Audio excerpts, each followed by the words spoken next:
So before Wolf became the 2013 album that we know, which had polished production, narrative cohesion, and a clear emotional arc, there was an earlier, far rougher version of the project floating around in fragments, leaks, and Tyler's own words. This version of Wolf is not a myth, but it is incomplete, undocumented, and effectively lost. Let's break down what we know, what we suspect, and what will probably never resurface. So what is confirmed is that Wolf existed in a very different form around 2010 to 2011, shortly after Bastard and during the early Odd Future explosion. This earlier Wolf predates Goblin, was more aggressive, chaotic, and horrorcore leaning, and it contained early versions of characters like Wolf Haley, and was eventually scrapped or rewritten for later projects. So what likely existed but wasn't fully preserved was that based on leaked material and Odd Future era uploads, the 2010 Wolf likely included rough demos with lo-fi production, early versions of songs that would appear later on albums like Goblin or Wolf, and tracks that never officially released at all. Songs like Wolf,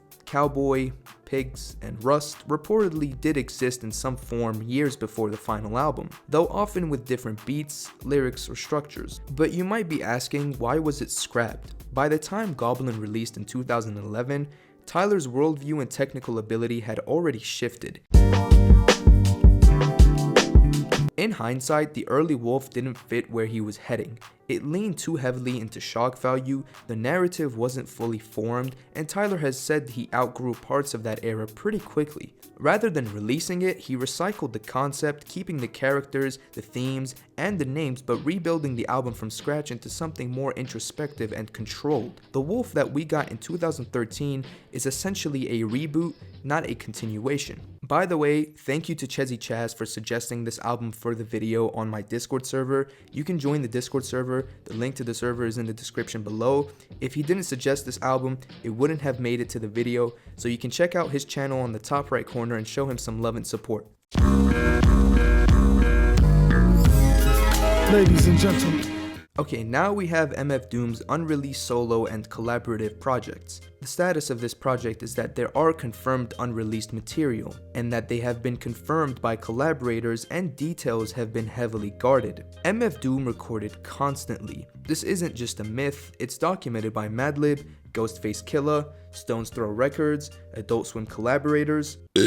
Sorry about that. Doom treated recording like breathing, and multiple collaborators have confirmed that full albums do exist and unreleased collaborations do exist, but Doom intentionally stockpiled his music. But Doom was also very private. He didn't believe everything needed to be released. He was fine with music existing without any audience. After his passing in 2020, his estate has been extremely careful, releasing only select projects that Doom had clearly intended to see the light of day. So unlike leaks-driven narratives, this is just a case of lost music by design, not label interference, just an artist who didn't believe art owed anyone anything, which in my opinion is very MF Doom. Rest in peace.